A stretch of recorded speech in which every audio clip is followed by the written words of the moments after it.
Assalamualaikum warahmatullahi wabarakatuh. Bismillahirrahmanirrahim. Alhamdulillahirabbil alamin. Wassalatu wassalamu ala asyrafil anbiya'i wal mursalin Sayyidina wa maulana Muhammadin wa ala alihi wa sahbihi ajma'in.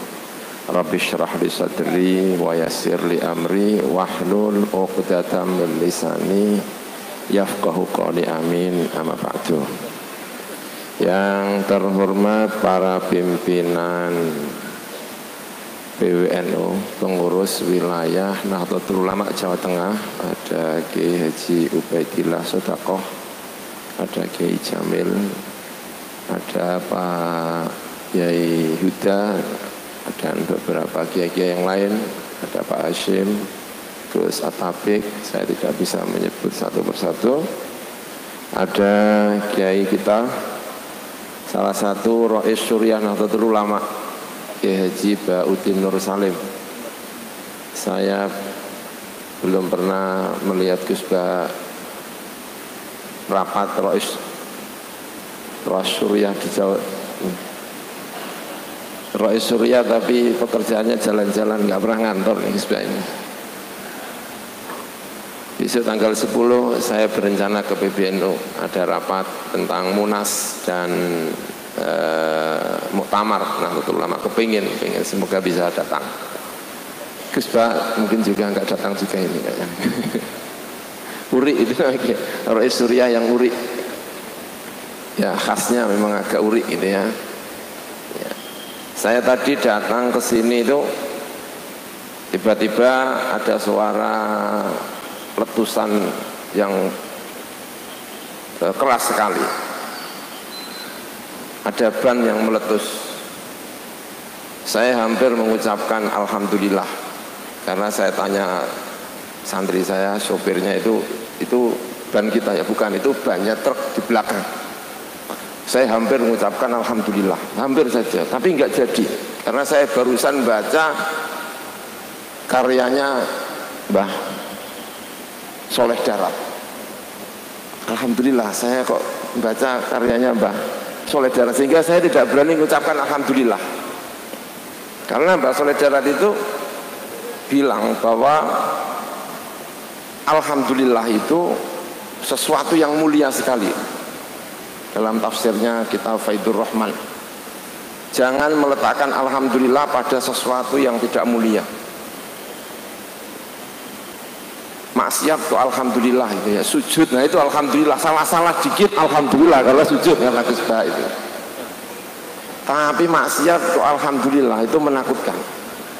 Nah, barangkali memperbanyak alhamdulillah tapi untuk nilai-nilai yang positif. Itu alhamdulillah saya kok tidak jadi ucapan, karena barusan saja membaca karyanya Mbah Soleh Darat. Mbah Soleh Darat itu meriwayatkan dari As-Sirri As-Sikti, gurunya Imam Syekh Abdul Qadir Al-Jilani kalau tidak salah, namanya As-Sirri As-Sikti. Itu ditanya oleh muridnya, kalau alhamdulillah itu sesuatu yang sangat mulia, harus menjaganya, bagaimana caranya harus menjaganya? Seorang santri berkata kepada Syekh Sirri As-Sikti, lalu dijawab oleh Syekh Sirri As-Sikti, saya itu sudah tobat 30 tahun belum selesai-selesai gara-gara saya mengucapkan alhamdulillah. Kata Sirri As-Sikti, loh kamu kok bisa mengucapkan alhamdulillah kok tobat sampai 30 tahun? Karena di Baghdad itu pernah ada kebakaran, semuanya toko terbakar kecuali toko saya dikasih tahu tapi toko Anda tidak terbakar, dan saya mengucapkan alhamdulillah, dan saya menyesal mengucapkan alhamdulillah itu, karena itu berarti saya itu telah berbahagia di atas penderitaan orang lain. Sudah tahu banyak corona kok menjual masker mahal-mahal, itu tobatnya 70 turunan.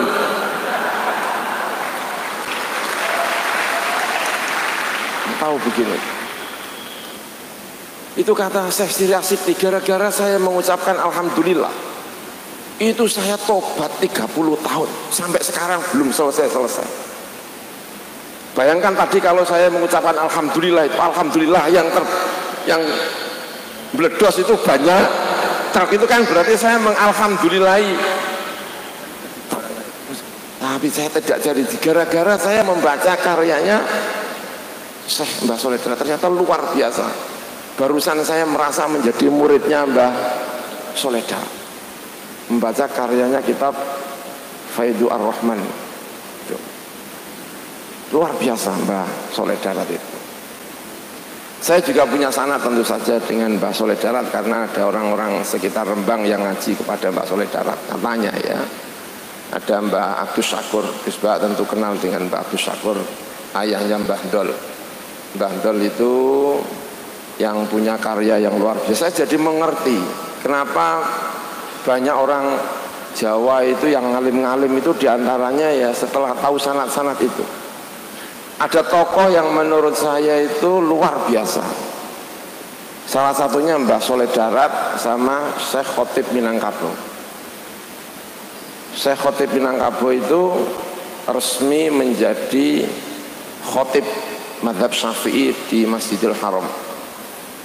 Satu kurun dengan Mbah Sholeh Darat, sama-sama muridnya Habib Ahmad Zaini Dahlan. Kebetulan Kiai Sholeh Darat itu kalau di daerah Rembang, di daerah Sarang itu ada murid-muridnya, ada Mbah Dahlan. Saya punya kakek namanya Mbah Dahlan. Saya itu anaknya Kiai Maimun anaknya Kiai Zubair anaknya Kiai Dahlan. Konon Kiai Dahlan itu pernah ngaji di Mbah Sholeh Darat. Sama dengan Mbah Abdus Syakur. Mbah Syakur itu juga orang Sarang, orang Seten, juga ngajinya di sini. Pondok di Sarang itu wakofannya kakeknya atau ayahnya Mbah Syakur, Mbah Saman namanya. Mbah Muhsin bin Saman, Abdus Syakur bin Muhsin bin Saman, kakeknya. Jadi luar biasa. Lalu ada lagi Syekh Khotib Minangkabau. Khotib Minangkabau itu juga muridnya Kiai Ahmad Zaini Dahlan, Mufti Syafi'iyah fil Haramain. Itu dua-duanya menurut saya itu luar biasa. Kenapa? Satu, kita di Indonesia itu dikenalkan dua tokoh, pendiri Muhammadiyah sama pendiri Nahdlatul Ulama. Itu ternyata sama-sama berguru kepada dua tokoh ini. Satu Khotib Minangkabau, yang kedua adalah Mbah Sholeh Darat. Mbah Sholeh Darat itu punya murid, yang satu mendirikan Muhammadiyah, yang satu mendirikan Nahdlatul Ulama. Sama-sama satu perguruan. Makanya aneh kalau kemudian NU ditolak Muhammadiyah, itu agak aneh.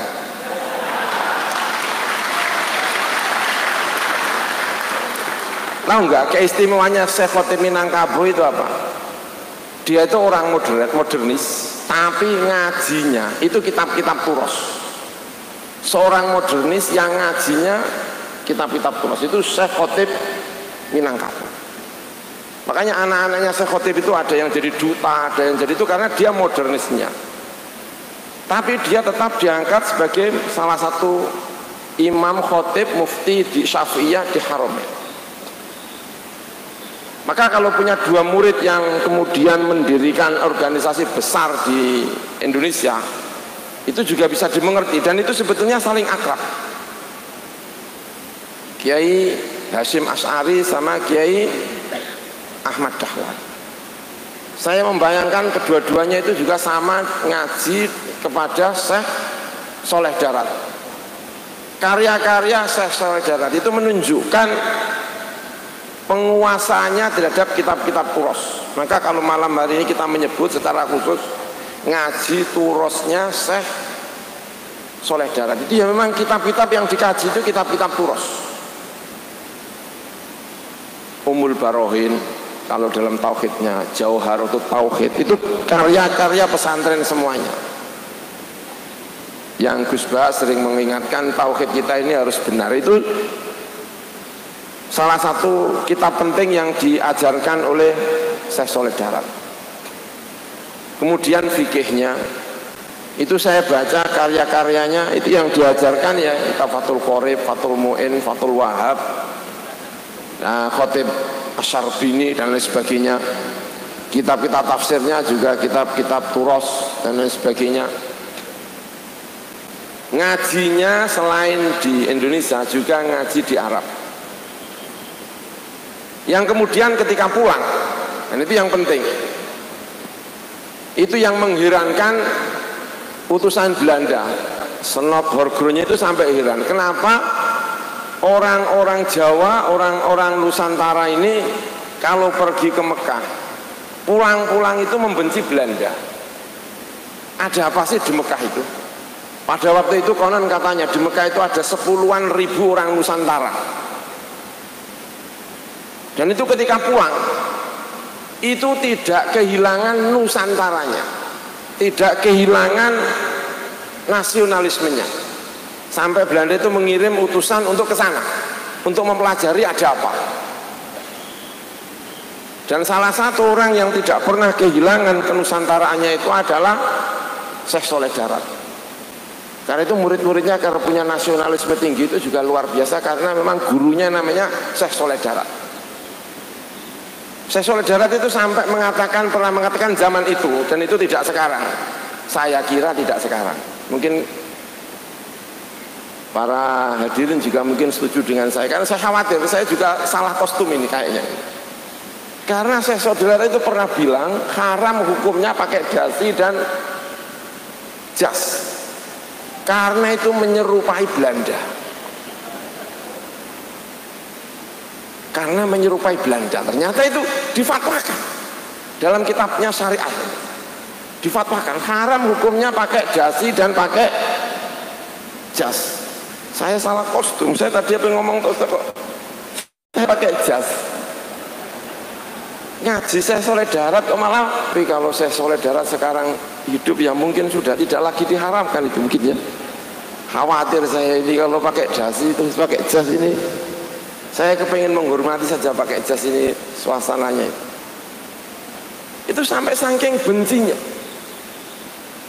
Lalu secara khusus Syekh Saleh Darat itu juga mengapa kalau nulis itu pakai pegon, pakai Jawa dan pakai pegon, agar tahu nasionalismenya Syekh Saleh. Kenapa melahirkan Mbah Hasyim Asy'ari yang begitu kuat nasionalismenya? Karena memang salah satunya adalah muridnya Syekh Saleh Darat.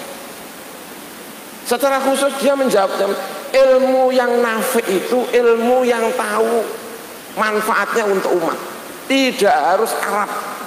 Nulis itu justru kalau pakai bahasa Jawa bisa dipahami langsung, itu justru yang namanya ilmu manfaat. Karena itulah karya-karyanya banyak yang pakai Jawa, bukan pakai Arab. Karena itulah yang dianggap menurut mazhabnya Mbah Saleh Darat itu yang bermanfaat. Saya juga agak salah kostum lagi barangkali. Kenapa saya pakai kopiahnya kok nggak hitam? Saya barusan dari umroh, terus terang saya barusan dari umroh kemarin, baru datang kemarin asar-asar, lalu tadi rapat, lalu datang ke sini pakai jas dan pakai ini, jadi agak selang-seling ya. Kalau jasnya ini kayak Arab, tapi kalau jas kelambinya ini pakai kayak Barat. Tapi saya alhamdulillah ini saronya pokok pakai batik, jadi ya lumayan ini biasa saja. Itu sampai mengharamkan itu, ketika mengharamkan dasi dan sebagainya, saking bencinya sama Belanda. Waktu itu Belanda menggait beberapa ulama-ulama agar mengeluarkan fatwa-fatwa yang tidak pro dengan kemerdekaan. Misalnya Al-Quran dilarang diterjemahkan karena ada pro kontra di antara ulama dalam ulumul Quran, boleh nggak menerjemahkan Al-Quran itu. Itu perdebatan yang sudah lama sekali, dan Belanda pro dengan pendapat yang mengatakan Al-Quran itu tidak boleh diterjemahkan. Tapi itu ditentang sama Syekh Saleh Darat, tidak harus diterjemahkan. Karena itulah beliau menulis tafsir dengan bahasa Jawa, harus diterjemahkan biar paham semuanya. Saking bencinya sama Belanda. Belanda mengatakan kalau nulis mboyo nulisnya gedrik. Tahu gedrik nggak? Pakai tulisan Latin. Nggak, nulis harus pakai pegon. Maka karya-karyanya Mbah Soleh Darat itu semuanya pakai pegon. Itu dalam rangka menyampaikan identitas kita. Identitas sebagai muslim tradisionalis orang Nusantara. Jadi kalau nulis pakainya pakai bahasa apa? Jawa, pegon. Dia mengatakan ini yang namanya ilmu manfaat. Ilmu manfaat itu ya ini. Lalu kenapa harus pakai bahasa Jawa, Al-Quran diterjemahkan pakai bahasa Jawa, tidak pakai? Karena kita adalah orang Jawa. Maka mempelajari Syekh Soleh Darat ini, itu meski sekolahnya itu berada di Mekah, tapi pulang-pulang itu tidak kehilangan Indonesianya. Karena banyak sekali orang yang kemudian belajar di Arab, pulang-pulang hidungnya masih Indonesia tapi kok perilakunya kok Arab. Ada lagi yang belajar di Barat, pulang-pulang tidak lagi menjadi orang Indonesia tapi menjadi Londo. Ini irungnya irung Jawa tapi kok gaya hidupnya gaya hidup Londo.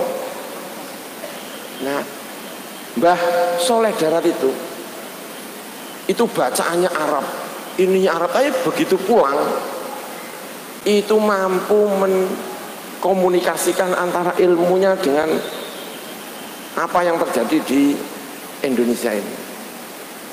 Maka meski Mbah Soleh Darat itu tidak menangi NU, karena Mbah Soleh Darat itu wafat tahun 1903. Kalau Mbah Soleh Darat hidup pada hari ini, saya kira yang paling pas itu kayaknya kok Nahdlatul Ulama itu Mbah Soleh Darat itu, saya kira. Nggak tahu. Jadi saya kira pas Mbah Soleh Darat itu, ya walaupun tidak NU Mbah Soleh, karena lahir sebelum Nahdlatul Ulama, tapi murid-muridnya itu banyak dari kalangan-kalangan yang kemudian menjadi penguat tradisi keilmuan Mbah Soleh Darat. Apa? Tradisi keilmuan Nahdlatul Ulama. Banyak kalau kita mau menyebut, tentu saja ada siapa, Mbah Hasyim Asy'ari, ada Kiai Dahlan. Kiai Dahlan itu putranya Syekh Mahfud At-Turmusi. Syekh At-Turmusi itu putranya Mbah Abdul Manan. Putranya Abdullah putranya Mbah Abdul Manan, pendiri Pondok Termas. Mbah Abdul Manan itu sanadnya langsung kepada Az-Zabidi, pengarang Ithafus Sada Al-Muttaqin. Ketika belajar di Mesir, ngaji kepada Syekh Zabidi kalau tidak salah. Itu syarah Ihya paling otoritatif, Ithafus Sada Al-Muttaqin. Itu muridnya namanya Syekh Abdul Manan. Itu pendiri Pondok Pesantren Termas. Jadi jaringan ulama Nusantara itu ternyata itu luar biasa. Dan itu cucunya Syekh Abdul Manan namanya Kiai Dahlan itu adalah menantunya Mbah Soleh Darat. Lalu punya murid lagi namanya Mbah Abdus Syakur. Mbah Abdus Syakur punya putra namanya Mbah Abdul Fadl. Gus Bah tentu sangat akrab dengan Kiai Abdul Fadl karena barangkali punya darah sama-sama Sedan dan lain sebagainya. Itu juga salah satu penguat Nahdlatul Ulama. Nah, muridnya Mbah Kiai Hasyim Asy'ari. Mbah Hasyim Asy'ari itu punya putra namanya Kiai Wahid, lalu Kiai Wahid punya putra lagi namanya Kiai Haji Abdurrahman Wahid. Orang sering membaca menghadap-hadapkan antara Mbah Hasyim Asy'ari dengan Kiai Haji Abdurrahman Wahid. Yang satu katanya NU-nya agak aneh-aneh dikit, yang satu katanya NU-nya itu lurus. Sehingga sering mengatakan NU garis lurus itu adalah NU-nya Mbah Hasyim Asy'ari. Saya kira kok gimana gitu ya. Masa kita ini tidak lagi muridnya Mbah Hasyim Asy'ari. Ini tadi ada kitabnya Mbah Hasyim Asy'ari namanya Aqidatu Ahlus Sunnah wal Jamaah. Kitab ini ada kitab Risalatu Ahlus Sunnah wal Jamaah. Saya yang sedang ngajar kitab ini di Nahdlatul Ulama di wilayah Rembang di daerah sana. Saya juga ngajar. Saya juga kepingin membaca, mengajarkan kitabnya Mbah Soleh Darat, tafsirnya. Saya mencoba untuk membaca kitab tafsirnya, sangat menarik sekali. Sangat menarik. Sangat sufi. Itu tadi ya. Salah satu contohnya tadi itu. Soal apa? Mengucapkan alhamdulillah. Alhamdulillah. Banyak sing bledos ora bantu itu bisa tobat sampai. Makanya hati-hati dengan kalimat itu, kalimat diingatkan betul sama Kiai Haji Soleh Darat, ahli fikih ya, karya fikihnya luar biasa, banyak sekali karya-karyanya, ahli di bidang tasawuf, ahli di bidang apa? Tasawuf. Jadi punya fikih, punya tasawuf, dijamekkan jadi satu. Punya akidah, dan itu benar-benar menginspirasi diri Mbah Soleh Darat. Kalau kita runut, itu sebetulnya ada dalam diri Al-Imam Al-Ghazali, sehingga sebagian orang mengatakan Mbah Soleh Darat itu adalah Ghazalinya orang Indonesia. Itu adalah Mbah Soleh Darat, karena menjamekkan antara berbagai ilmu, seperti apa yang dilakukan oleh Al-Imam Al-Ghazali. Imam Ghazali itu bisa disebut sebagai ahli fikih karena punya karya Al-Wasit Al-Basit, punya karya di bidang fikih. Setelah menjadi seorang fakih, menjadi seorang mutakallim, punya kitab namanya Al-Iqtisad fil I'tiqad. Biar tahu bahwa kita ini punya tokoh namanya Mbah Soleh Darat, itu disebut sebagai Imam Ghazali kecil, dan itu punya sejarah yang mirip-mirip. Betapa bangganya kita. Dan itu menjadi warisannya Nahdlatul Ulama, agar bangga menjadi Nahdlatul Ulama.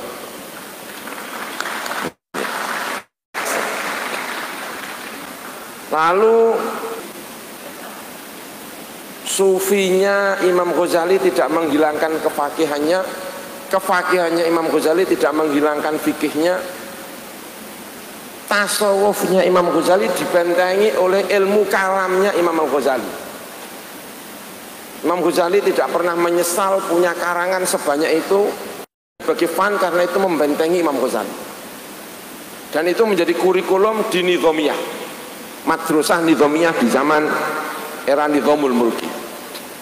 Dan itu yang benar-benar dipelajari oleh Mbah Soleh Darat.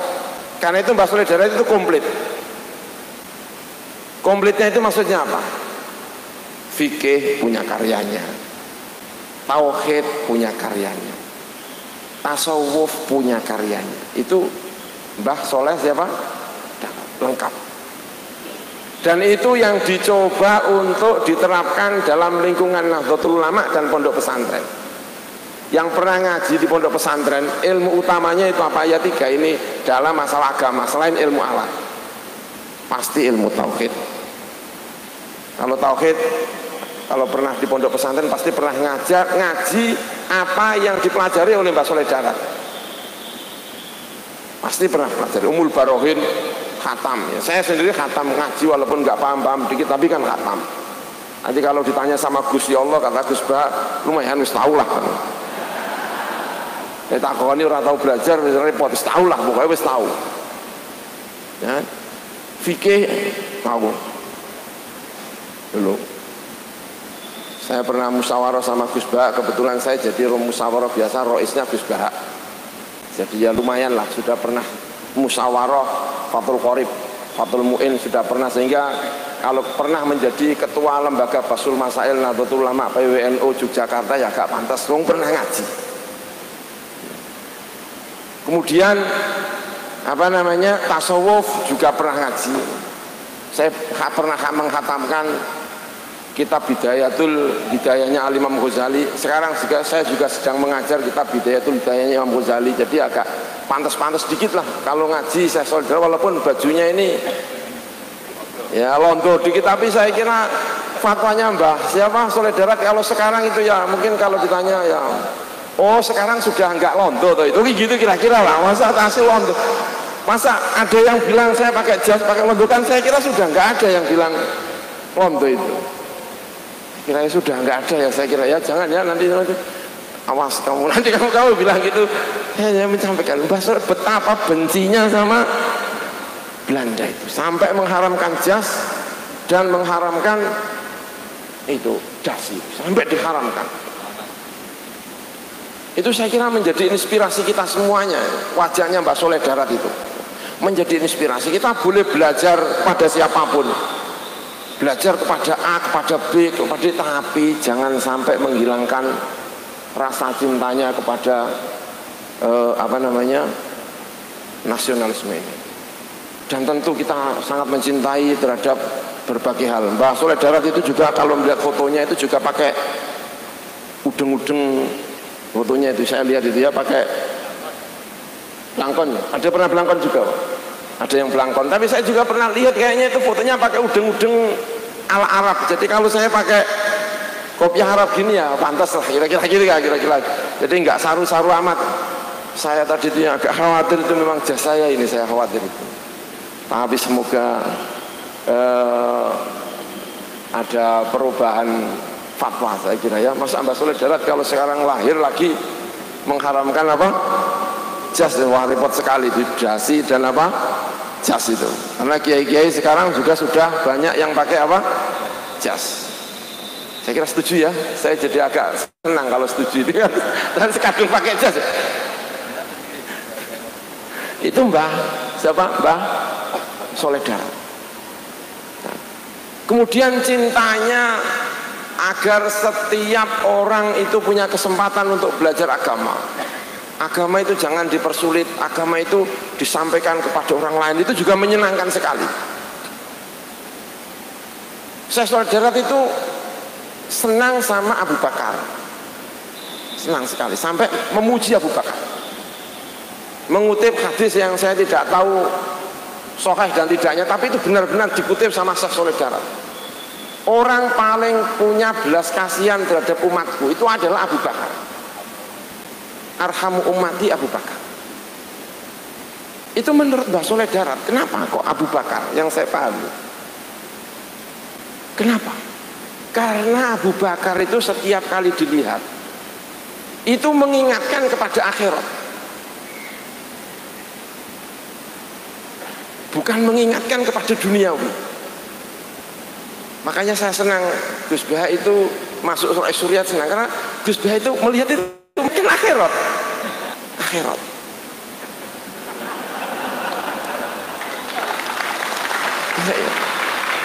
Karena kadang-kadang saya melihat itu bajunya itu lengannya itu sobek.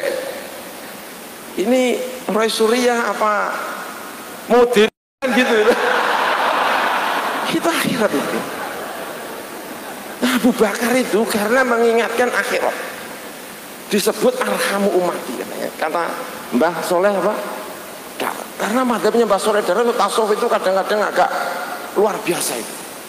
Saya senang ada Roy Surya, Mbah Ubaidillah. Itu kan nggak bisa pakai dasi, itu mengingatkan akhirat itu. Tapi pelan-pelan kalau ngomong itu mengingatkan akhirat. Makanya semoga nanti ini Munas sama Muktamar itu benar-benar suasananya mau mengaji Mbah Soleh Darat. Semoga suasananya itu mengingatkan akhirat. Amin ya robbal alamin. Apalagi nanti kalau pemilihan Rois Surya, semoga cara memilihnya Rois Surya itu mengingatkan akhirat. Mumpung kita ngaji turusnya Mbah Soleh Darat. Semoga nanti di Munas dan di Konbes mobilnya agak dikit kijang-kijang gitu loh, jangan yang Al-Fatihah. Biar mengingatkan akhirat, gitu ya. Semoga. Dan semoga nanti Rois Suryahnya mau menginap di pondok-pondok, tidak cari hotel-hotel, biar ingat akhirat. Amin ya robbal alamin. Rumah saya tidak ada AC-nya, semoga tetap mau yang nginap kerasan di rumah saya meski tidak ada AC-nya, biar jadi Abu Bakar yang banyak. Amin ya robbal alamin. Kiai Ubed semoga tidak nyewa hotel. Amin ya robbal alamin. Tetap nginap di pondok-pondok itu. Wah, insya Allah ada yang gitu-gitu itu. Kata siapa? Mbah Soleh Darat, arhamu umati Abu Bakar. Karena segala sesuatu yang disentuh oleh Abu Bakar itu mengingatkan akhirat. Luar biasa itu. Barongsai ditempati NU mengingatkan akhirat. Semoga yang punya menghibahkan ini kepada Nahdlatul Ulama. Amin, masya Allah, alhamdulillah nih. Wajahnya orang-orang ini juga masya Allah akhirat semuanya. Saya kira itu yang bisa saya sampaikan ya. Ingat itu Mbah Soleh Darat itu kagumnya sama siapa? Abu Bakar. Luar biasa menurut saya itu ketika menafsiri Ar-Rahman Ar-Rahim. Rahman itu milik semuanya, Rahman itu miliknya Allah. Kalau Rahim miliknya orang banyak, karena yang memberi segalanya itu adalah Allah Subhanahu wa Ta'ala. Tidak pandang bulu, orang maksiat ya dikasih, kata Mbah Soleh Darat.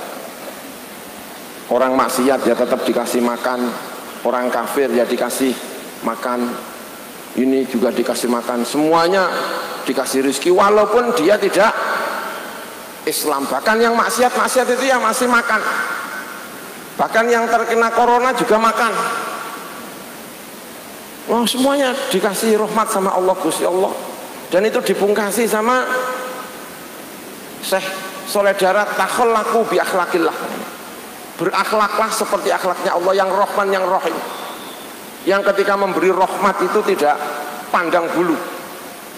Jangan seperti mau apa gitu ya, tanya dulu, kamu agamanya apa? Kalau agamanya tidak sesuai dengan saya selenteng. Nah, itu misalnya itu kayaknya tidak sesuai dengan Mbah siapa? Mbah Soleh Darat. Karena Mbah Soleh Darat itu bilang takhallaku bi akhlaqillah, dan Allah punya sifat ketika menafsiri ayat Ar-Rahman Ar-Rahim itu ditafsiri, dipungkasi kalau tidak salah dengan takhallaku bi akhlaqillah. Itu Mbah Soleh Darat. Semoga masjid-masjid kita juga mengejawantahkan Rahman dan Rahim. Amin ya robbal alamin. Saya kira itu yang bisa saya sampaikan. Terima kasih. Saya kembalikan kepada Pak Kiai Ida. Terima kasih. Wassalamualaikum warahmatullahi wabarakatuh.